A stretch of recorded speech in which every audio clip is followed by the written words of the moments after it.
నమస్తే, welcome to వాటీవీ news.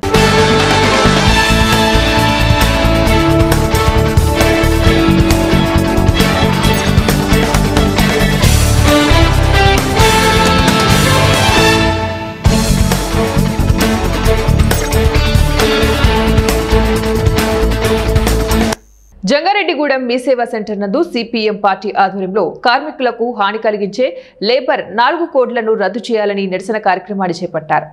G Surya Kiran మాట్లాడుతూ కేంద్ర ప్రభుత్వం ప్రవేశపెట్టిన 4 లేబర్ కోడ్లు కార్మికులకు తీరని నష్టం వాటిల్లుతుందని, బ్రిటిష్ కాలం నుంచి కార్మికులు పోరాడి సాధించిన కార్మికుల హక్కులు చట్టాలను 28 రకాల సౌకర్యాలను కేంద్ర ప్రభుత్వం 4 లేబర్ కోడ్లుగా ప్రవేశపెట్టడం దుర్మార్గకరమని, తక్షణమే కార్మికులకు హక్కులకు భంగం కలిగించే లేబర్ కోడ్లను రద్దు చేయాలని డిమాండ్ చేశారు. రద్దు చేయాలని చెప్పి 2 కంపెనీల ద్వారా డిమాండ్ చేయడం జరుగుతుంది. అలాగే ఎన్నో ప్రాణత్యాగాలు చేసి ఆ హక్కుల కోసం తీసుకున్నటువంటి 29 కార్మిక కోడ్లను ఏదైతే కేంద్ర ప్రభుత్వం 4 కోడ్లుగా మార్చి అనేక రకాలుగా ఇబ్బందులకు గురి చేస్తున్నటువంటి లేబర్ కోడ్లను, అదే క్రమంలో పని దినాలు పెంపు, అదే క్రమంలో పని గంటలు ఎక్కువగా రావడం, వాళ్ళకి పనికి తగ్గ వేతనాలు ఇవ్వకపోవడం, ప్రమాదశాస్త్రం జరిగితే సంఘటనలకు వచ్చే వాళ్ళకి కావలసిన బెనిఫిట్స్ లేకపోవడం, అనేక విషయాల్లో ఈ 4 లేబర్ కోడ్లు అందులో ఉన్నాయి. కనుక తక్షణమే కేంద్ర ప్రభుత్వం, రాష్ట్ర ప్రభుత్వాలు కార్మికులకు హాని కలిగించే 4 లేబర్ కోడ్లను కూడా రద్దు చేయాలని చెప్పి సిపిఎం పార్టీగా మేము డిమాండ్ చేస్తాం. ఏంటన్నా కేంద్ర రాష్ట్ర ప్రభుత్వం ప్రజా వ్యతిరేక విధానాలు, కార్మిక వ్యతిరేక విధానాలు. ఖమ్మం జిల్లా ప్రకాష్ నగర్ 28వ డివిజన్లో గత 40 ఏళ్లుగా నిర్మించుకున్న పేదల ఇళ్లపై కాంగ్రెస్ ప్రభుత్వం కత్తి పెట్టిందని స్థానిక ప్రజలు ఆగ్రహం వ్యక్తం చేశారు. రోడ్డు విస్తరణ పేరుతో పేదల ఇళ్లను తొలగించాలనే చర్య అసమర్థతతో కూడిన దౌర్జన్యంలా కనిపిస్తోందని ఆరోపణలు వెల్లువెత్తుతున్నాయి. ఆ ప్రాంత రోడ్డు విస్తరణ పనుల పరిశీలించేందుకు ఖమ్మం నగర బీఆర్ఎస్ పార్టీ అధ్యక్షుడు పడగాల నాగరాజు, మాజీ మార్కెట్ కమిటీ అధ్యక్షుడు గుండాల కృష్ణ వెళ్లారు. పగడాల నాగరాజు మాట్లాడుతూ హైదరాబాద్ లో హైడ్రా పేరుతో బుల్డోజర్లు ఎక్కించి పేదల ఇళ్లను చీల్చి వేల కుటుంబాలను రోడ్డుపైకి నెట్టిన కాంగ్రెస్ ఇప్పుడు అదే దుష్ట పథకాన్ని ఖమ్మంలో రిపీట్ చేయడానికి చూస్తుంది. అక్కడ బుల్డోజర్, ఇక్కడ రోడ్, కానీ లక్ష్యం మాత్రం ఒకటే, పేదల ఇల్లు నేలమట్టమని మండిపడ్డారు. సంబంధించి కాలువకట్ట ప్రాంతంలో పేద ప్రజలందరూ కూడా ఇబ్బందులు పడుతున్నారు, బాధతో ఉన్నారని చెప్పి ఈ ప్రాంతం మా బీఆర్ఎస్ పార్టీ నాయకులు ఫణి కృష్ణ గారు ఇతరులందరూ కూడా ఆహ్వానిస్తే మరి బీఆర్ఎస్ పార్టీ పట్టణ అధ్యక్షులు మరి నేను కలిసి రావడం జరిగింది. చూసాం కొన్ని ఏళ్లుగా, ఇంతకుముందు మిత్రుడు చెప్పినట్టుగా కొన్నేళ్ల నుంచి ఇక్కడే మనం ఉంటూ ఈ ఇబ్బందులన్నింటినీ కూడా ఎదుర్కొన్న తర్వాత ఈరోజు రోడ్డు పేరుతోటి కొద్ది గొప్ప మనం సెటిల్ అవుతాం అనుకున్న సమయంలో ఇండ్లకిండ్లు తీసేస్తామని చెప్పి వాళ్ళు భయభ్రాంతులు గురి చేస్తున్నారని చెప్పారు. ఖచ్చితంగా మీ తరఫున బీఆర్ఎస్ నిలబడుతుంది. ఏదైతే మీ కోరిక ఉందో ఆ కోరికను ఖచ్చితంగా ప్రభుత్వం దృష్టికి, ప్రత్యేకంగా కలెక్టర్ గారి దృష్టికి తీసుకెళ్తాం. 70 అడుగుల రోడ్డు ఇక్కడ అవసరం లేదు.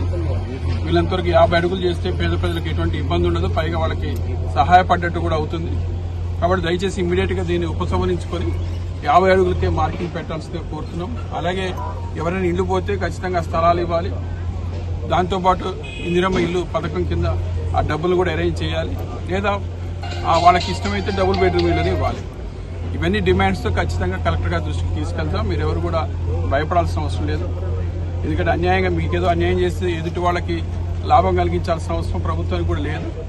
కాబట్టి ఎవరో ఒకళ్ళిద్దరు ప్రయత్నాలు చేస్తుంటారు, వాళ్ళు ఎదుర్కొందని ఖచ్చితంగా. ఇక్కడే శాశ్వతంగా వాళ్ళ పిల్లల పెళ్లిళ్లు చేసి ఆ పిల్లలు పుడితే కూడా పురుళ్ళు పోసినటువంటి ఇళ్లని ఈ రోజు అన్యాయంగా, అక్రమంగా ఇవాళ కాంగ్రెస్ ప్రభుత్వం మరి ఇక్కడ ఉన్నటువంటి అధికారులు అయితేంటి, మరి మంత్రులు అయితేంటి, వాళ్ళ ఇళ్లను తొలగించి రోడ్డున పడేసేటువంటి పరిస్థితి ఈ రోజు ఈ ఖమ్మంలో దాపురించింది.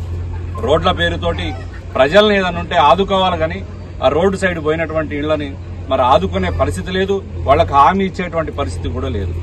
మొన్నటికి మొన్న గతంలో ఇదే కాంగ్రెస్ ప్రభుత్వంలో మరి పట్టాలు ఇచ్చి స్థలాలు చూపెట్టుకోకుండా వైఎస్ఆర్ నగర్ దగ్గర కొన్ని వేల పట్టాలు ఇచ్చి స్థలాలు చూపెట్టుకోకుండా ఈ కాంగ్రెస్ ప్రభుత్వం ఉంటే మరి ఈ రోజు స్థలాలు, ఆ రోజు 10 సంవత్సరాల పాలనలో ఇక్కడ ఎమ్మెల్యేగా మంత్రిగా పనిచేసినటువంటి పువ్వాడ అజయ్ కుమార్ గారు దాదాపు మళ్ళా వాళ్ళకి 1000 పట్టాలు ఇచ్చి స్థలాలు కూడా చూపెడితే ఇవాళ ఆ స్థలాలని కూడా హైవే కింద పోతుందని చెప్పి లాక్కొని మళ్ళీ వాళ్ళకు కూడా ఇంతవరకు ఒక పట్టా కాగితం గాని స్థలం గాని చూపెట్టినటువంటి పరిస్థితి.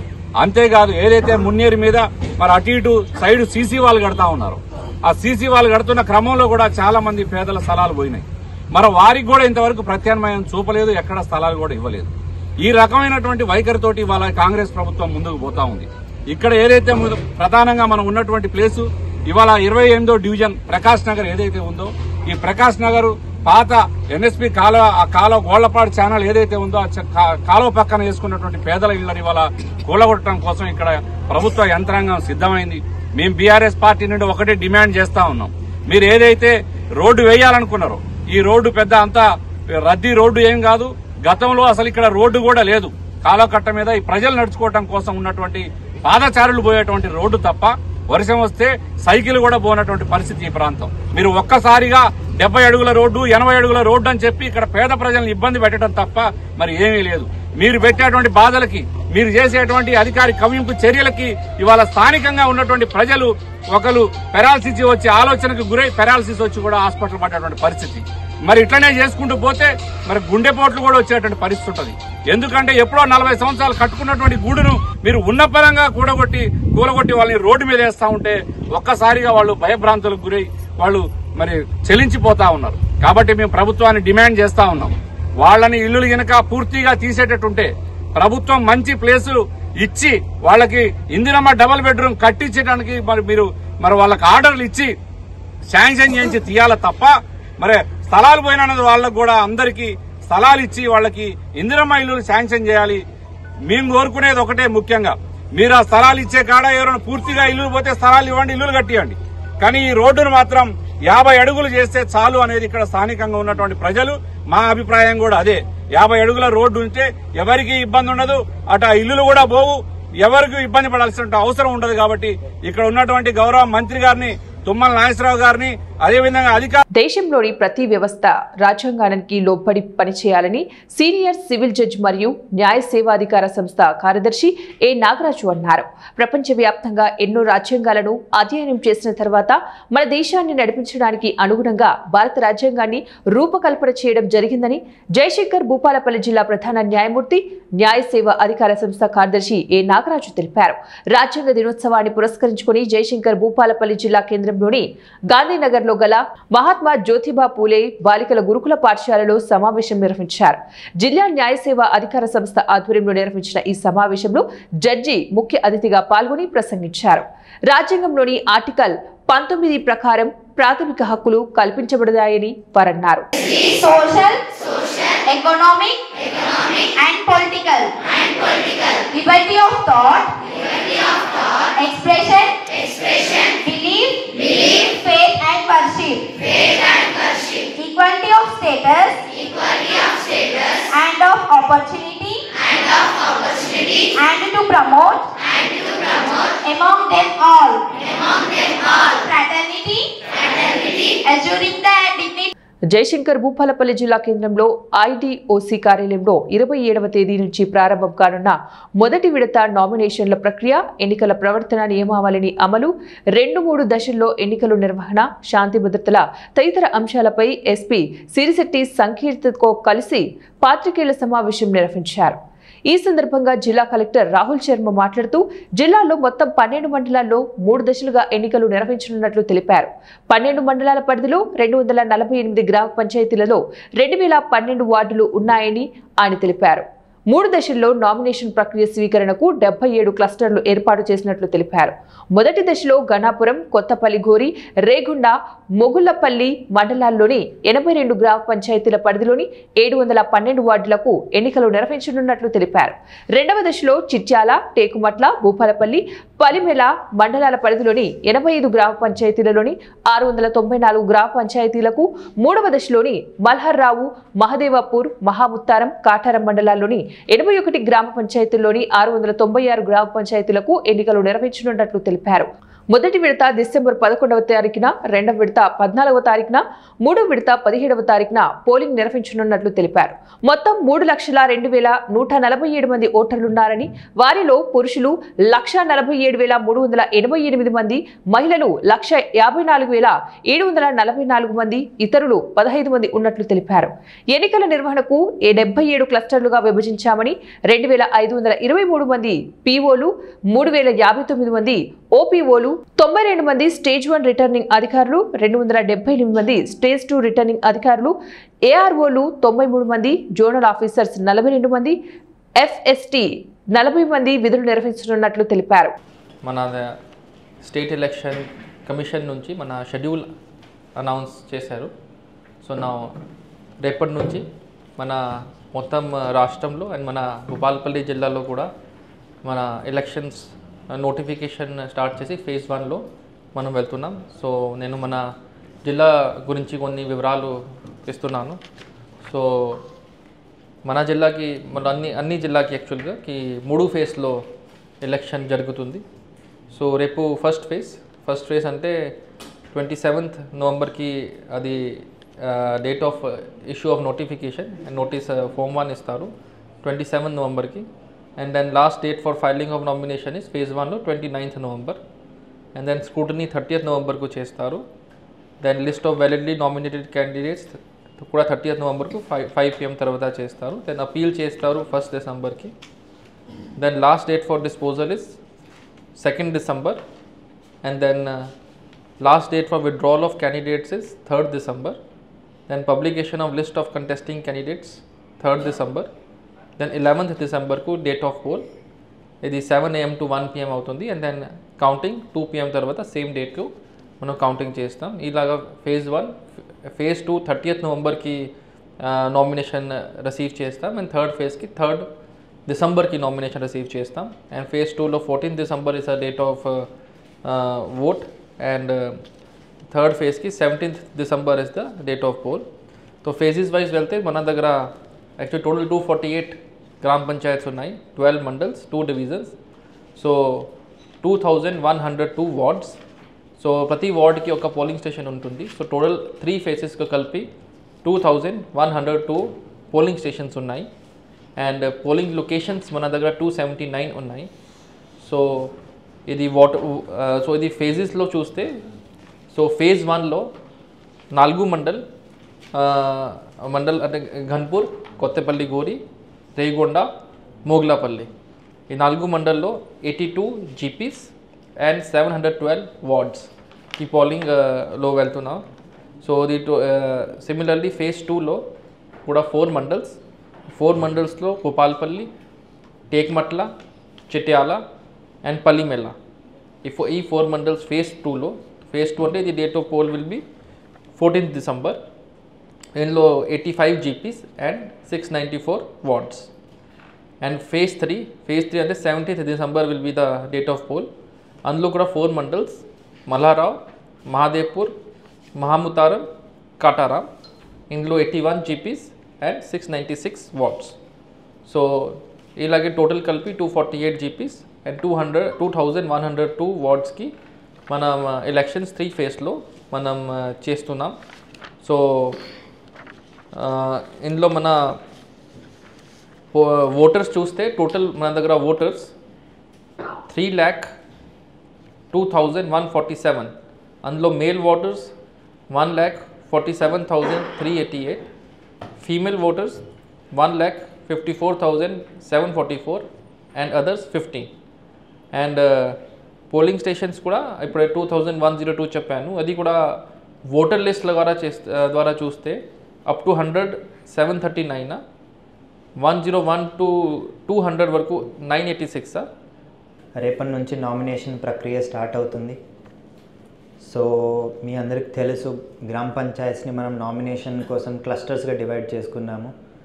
సో ఫేజ్ 1కి టోటల్ 25 క్లస్టర్స్ ఉన్నాయి, ఫేజ్ 2కి 27 అండ్ ఫేజ్ 3కి 25, టోటల్ 77 క్లస్టర్స్ ఉన్నాయి ఫేజ్ వైజ్గా చూసుకుంటే. సో నామినేషన్ ప్రక్రియ స్టార్ట్ అవుతుంది కాబట్టి రేపటి ఫేజ్ 1కి 25 ఏవైతే ఉన్నాయో లొకేషన్స్ ఫర్ నామినేషన్స్ అక్కడ కూడా మేము సెక్యూరిటీ ప్రొవైడ్ చేసుకుంటున్నాము. సో కంప్లీట్ 3 ఫేజెస్కి ఏదైతే బందోబస్తు ఉంటుందో that Bandobast plan is also ready.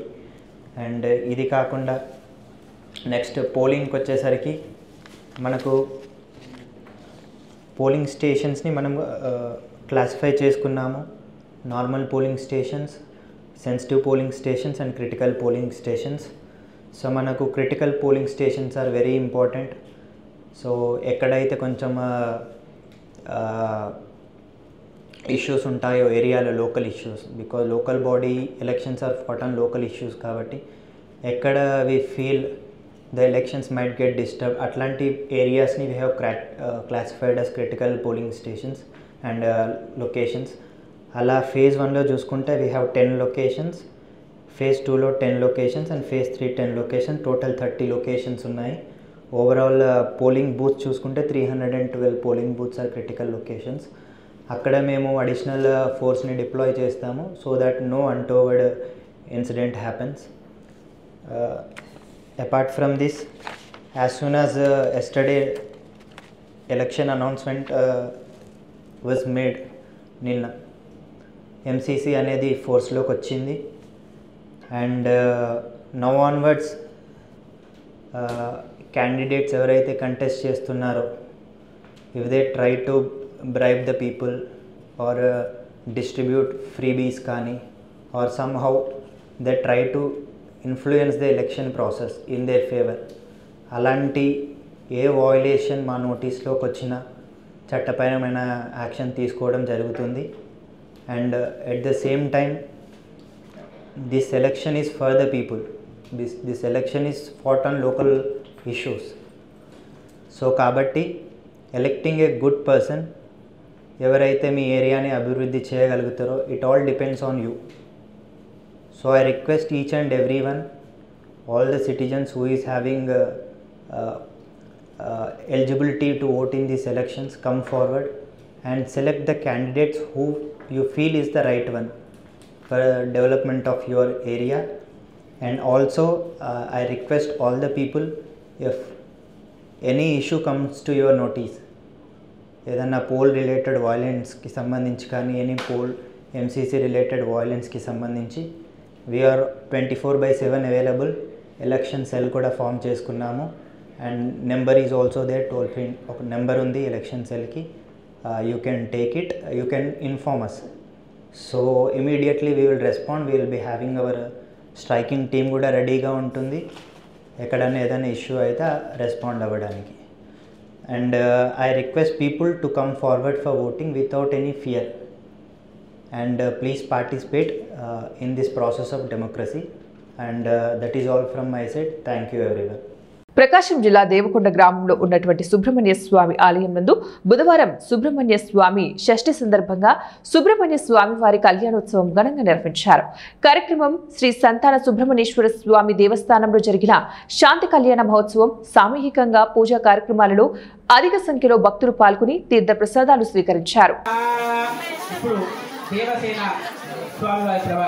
దేవల్లి Devasena సందాల Brahmeswara స్వామి శ్రీ దేవసేన గోత్ర ప్రవర చతుస్సాగరమైన బ్రాహ్మణేభ్యః. నిర్మల్ జిల్లా ఖానాపూర్ మండలంలోని మాస్కాపూర్ గ్రామ పంచాయతీ పరిధిలో గల విజేత టెక్నో స్కూల్లో రాజ్యాంగ దినోత్సవాన్ని విద్యార్థుల భవిష్యత్తుకు పునాదులు వేసే రాజ్యాంగ చట్టాన్ని, హక్కులను గురించి తెలియజేశారు. విద్యార్థులకు జనరల్ నాలెడ్జ్ క్విజ్ పోటీలను నిర్వహించి గెలుపొందిన విద్యార్థులకు బహుమతులు అందజేశారు. పాఠశాల కరెస్పాండెంట్ శ్రీనివాస్, ప్రిన్సిపాల్ కృష్ణవేణి విద్యార్థులను అభినందించారు. So the question is, what is the longest expressway in India?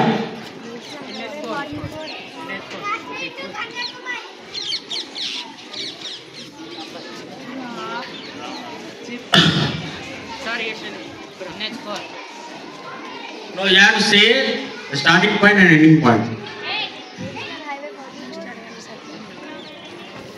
I'll change the question.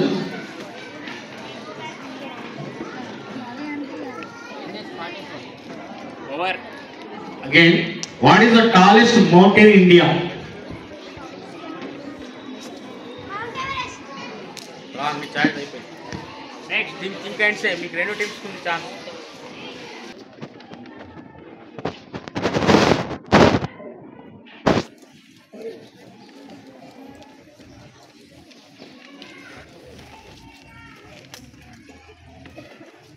What is contained in the 10th schedule of Constitution?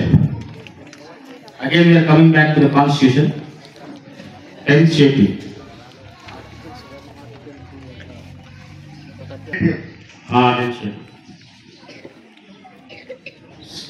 In 10th schedule, what do we have in our 10th schedule of the Constitution?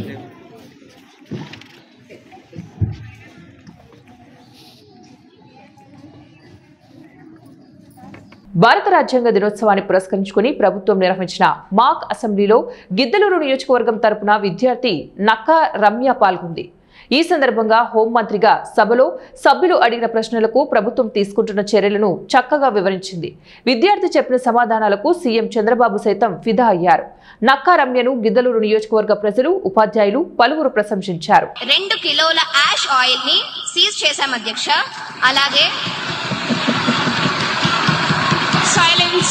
Silence సభ్యులందరూ కూర్చోవలసిందిగా కోరుతున్నాను. అధ్యక్ష, భారీగా ganja, opium, MDMA, heroin and నిషేధిత మందులను seize చేశాం అధ్యక్ష. సాధారణ AP police ఇచ్చిన ఎన్డీపీఎస్ డేటాను చూస్తే 970 మంది అరెస్ట్ అయ్యారు అధ్యక్ష. అలాగే ఈగల్ టీమ్స్ ఇచ్చిన ప్రత్యేక యాక్షన్ డేటాను చూస్తే 5045 మంది అనుమానితులను అరెస్ట్ చేశాం అధ్యక్ష.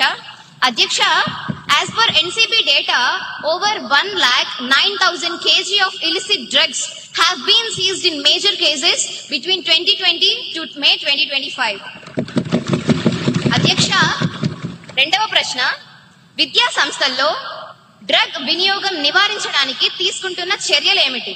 అధ్యక్ష, ఈ ప్రశ్నపై నా సమాధానం, విద్యా సంస్థల్లో డ్రగ్ వినియోగం నివారించడానికి అవగాహన కార్యక్రమాలు, పోలీస్ ఎడ్యుకేషన్ సంయుక్త డ్రైవ్లు, యాంటీ డ్రగ్. కేంద్ర బీజేపీ ప్రభుత్వం ఉద్యోగ కార్మికులకు నష్టమైన 4 లేబర్ కోడ్స్ నవంబర్ 21వ తారీఖు నుంచి అమలు చేయాలని నిర్ణయించడం దుర్మార్గకరమైన చర్య అని రద్దు చేసే వరకు సిఐటియు పోరాడుతోందని సిఐటియు జిల్లా ఉపాధ్యక్షులు తాండవ రంగారావు అన్నారు. ప్రకాశం జిల్లా దర్శి గడియారం స్తంభం సెంటర్ వద్ద కార్మిక, కర్షక, ఉద్యోగ ప్రజా సంఘాల ఆధ్వర్యంలో కేవీ పిచ్చయ్య అధ్యక్షతన జరిగిన నిరసనలో మాట్లాడారు. గత 150 సంవత్సరాల నుంచి కార్మికులు పోరాడి 44 చట్టాలను సాధించుకున్నారని, ఏ ప్రభుత్వం అధికారంలోకి వచ్చినా అమలు చేశారని, ఇప్పుడు బీజేపీ కేంద్ర మోదీ ప్రభుత్వం ఆ చట్టాలను రద్దు చేసి కార్పొరేట్ల సేవ కోసం ఉద్యోగ కార్మికులను కట్టుబానిసలుగా మార్చడం కోసం 4 లేబర్ కోడ్స్ తెచ్చి 2025 నవంబర్ 21 నుంచి అమలు చేయాలని నోటిఫై చేసిందని, దీనితో రోజుకి 8 గంటల పని విధానం రద్దు అవుతోందని, ఉద్యోగ భద్రత లేకపోవడం జరుగుతోందని, retirement, gratuity, pension, PF, ESI హక్కులు కోల్పోవడం, 7 కార్మికులు యూనియన్లు స్థాపించుకోవడం, పరిశ్రమలలో సౌకర్యాల కల్పన, అదనపు పనికి అదనపు వేతనం అమలు రద్దు అవ్వడం జరుగుతుందని, మహిళలతో రాత్రిపూట అనుమతి లేకుండా పని చేయించుకోవడం, తదితర బానిస పద్ధతులు అమలు చేయించుకోవడం. దీనికోసం మోదీ ఈ లేబర్ కోడ్లను అమలులోకి తీసుకువచ్చారని, ఈ చట్టాలు రద్దు చేసేంత వరకు ఉద్యోగ, కార్మిక, కర్షక ప్రజా సంఘాల ఐక్యంగా పోరాడతాయని, ప్రజలంతా మద్దతు ఇవ్వాలని ఆయన కోరారు. ఈ నిరసన కార్యక్రమంలో సిఐటియు, డివైఎఫ్ఐ రైతు నాయకులు ఉప్పు నారాయణ, వెంకటేశ్వరరావు, కేవీ పిచ్చయ్య, బాలగురవయ్య తదితరులు పాల్గొన్నారు. చేసిన త్యాగాలను భరతమాతను మళ్ళీ చేస్తారా బానిసన్, మరచినార మహనీయులు చేసిన త్యాగాలను. మాటలకి స్వదేశీ, చేతలలో విదేశీ, తెరచాటున భోగాతం నడుపుతున్న పాలకులు. ఇవి ఇప్పుడు బులెటిన్ డీటెయిల్స్. నెక్స్ట్ బులెటిన్ లో మళ్ళీ కలుద్దాం. Until then keep watching 1TV.